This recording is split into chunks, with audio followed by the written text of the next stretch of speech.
All right, moving on now to a look at climate change and how New York is responding.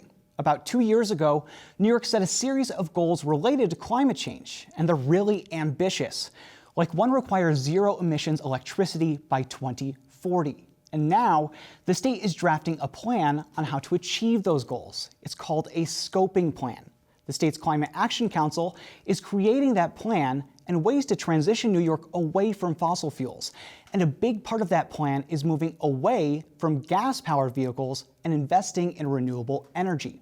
State DEC Commissioner Basil Seggos and NYSERDA President Doreen Harris are heading up that strategy. We spoke this week about where we are and what's ahead in New York. Basil and Doreen, thank you so much for being here. Great to be here. Thanks, Dan. Of course. This is a really important moment in terms of climate, especially in New York. We have the Climate Action Council, of which both of you are co-chairs, and we have the council coming up with something called a scoping plan, which is basically the plan that we have to create to get to this renewable, clean future of lower emissions and greener technology infrastructure. I think the scoping plan is supposed to be decided sometime soon. Basil, can you give us an update on that? What does it look like right now? That's right. Well, we've been receiving from our panels, our advisory panels, recommendations for the past few months. And all of that is going into a draft report, which we're working on with the Climate Action Council, will be released to the public on the 31st of December of this year. And then it effectively goes out for public comment for the ensuing 12 months. We have a series of probably 6 public hearings around the state. And we'll be receiving undoubtedly thousands of comments from the public, everyone concerned about what issue of reducing emissions, what technologies can be put into place, how we'll pay for it. We'll hear about all that over the coming 12 months. So let's expand on that a little bit. Doreen, what goes into this plan? Like what kind of strategies are we looking at to get to this greener future where we have these goals that we've set, 2030, 2050, in terms of reduction of emissions and electric vehicles, all of these good things. So what's part of that strategy? What goes into this plan? Without revealing what the plan actually is, of course, because you still have to vote on it. It is, and it's in draft form for a very important reason, to obtain that comment that Basil referenced. But the plan is laying out the pathways to get from here to there, and New York does have some of the most aggressive climate policies in place through the Climate Act. 85% reduction in greenhouse gas emissions by 2050 is the sort of the North Star for our work, and when you think about it, what this plan is doing is it's saying, here's how you can achieve those goals. So we have the recommendations from experts who say, here's how you decarbonize the power grid. Here's how you clean the transportation sector, sector by sector, moving forward. So the scoping plan pulls that all together, but it also looks at the costs and benefits of doing so. And that's an analysis we've presented recently to the Climate Action Council.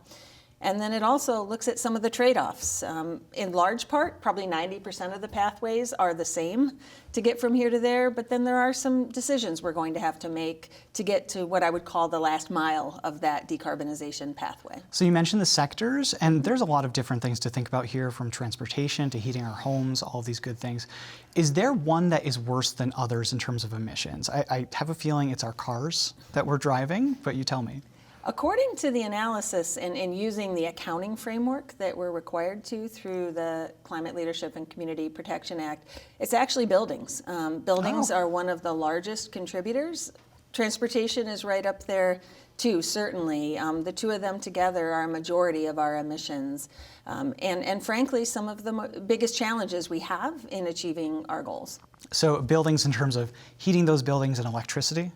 Correct. Primarily heating and cooling is the majority of the emissions from a building. That's so interesting. I would have thought right off the bat that it was the cars on the highway, because you just see them every day. Every time I look at a car, I'm just like, what's going on with that car? How dirty is it making this environment? Obviously not one single car, but Basil, do you have any ideas on how to tackle that problem in terms of buildings? Well, let's go to cars first. So we have a goal from the state, and I think it's a mandate that we have to go full electric by 2035, am I right with that?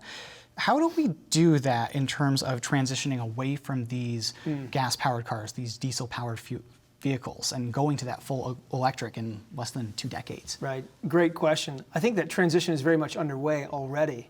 You know, you look back 10 years ago, we had very limited options. We talked hybrid. A hybrid car was the most advanced technology. Now, it's the electric vehicle, and those are becoming far cheaper, You see them everywhere. There's more choice for the consumer. And we've been spending an enormous amount of time and resources in building out that network, right? That charging network statewide. And also working with the public on getting them less concerned about this thing called range anxiety, right? When you get in your car and you have to worry about, can you make that 200-mile drive? Are you going to be able to get a charge along the way? Much of that is communications, honestly, is getting people comfortable with the idea of getting into a different kind of a vehicle. So that's something we've been putting an enormous amount of time into. So the personal transportation, personal vehicles, automobiles, I think in 10 years won't even be a question that there's going to be a significant amount of choice, and really will be either at or ahead of our goal by 2035. The bigger issue is going to be larger vehicles, medium and heavy duty vehicles, right? The trucks rumbling through streets. You know, we talk about buildings being a big impact in terms of our overall carbon emissions, but if you look at the trucks that rumble through neighborhoods, that's often not just a climate issue, that's a health issue, right? The South Bronx, Harlem, parts of South Albany, where you have high emissions that creates real issues for people's lives. So that's a sector we need to work across the 50 states to bring as many of those good practices into bear here. We signed a medium heavy duty vehicle agreement with other states, California in particular, which will help electrify that sector, which is going to be a lot more challenging, but I think ultimately the technologies now that we're seeing coming online is going to make that possible sooner than later. You know, I was looking at buying an electric vehicle a few months back. I was really excited about it. Cleaner, greener, love that. And then I went and looked at them and they're so expensive. How do we get over that? You know, it's funny. I actually bought one myself this summer. I had an SUV to fit my kids, and my calculus was, when my lease ran out, could I get into something that was more efficient? Electric, obviously, being my choice. You need to look at the entire life cycle cost. It isn't just the sticker cost of what you're paying per month. It's the amount that you're going to end up spending on gasoline, right? Gasoline, as you know, $3.55, $3.60 a gallon in some cases right now. The cost of owning a gas-powered vehicle at a cheaper sticker price is often far more than an electric vehicle at a higher sticker price right now. And I don't think that's going to change. Yeah. I mean, I hope it does. You know, I hope they become cheaper. I hope so too. I'd really like one.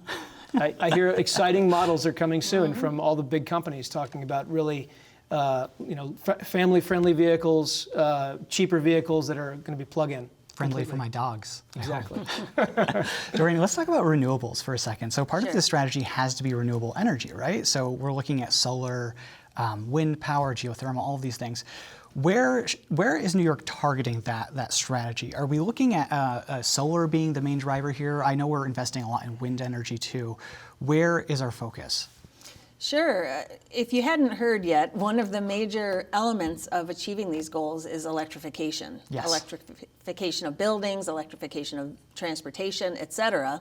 What that means is we need a very clean grid in order to really achieve our outcomes. And we've been very seriously pursuing that objective for a number of years. The Climate Act certainly put that into high gear, so to speak.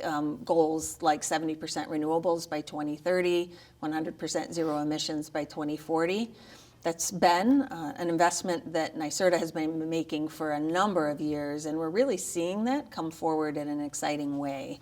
We're advancing all of the above. We're advancing solar, we're advancing land-based wind, and we're advancing offshore wind off the coast of New York City and Long Island. All told, when we really look at the projects that we have under contract and delivering in the coming years to our grid, we're going to be at about 60% renewables when those come online.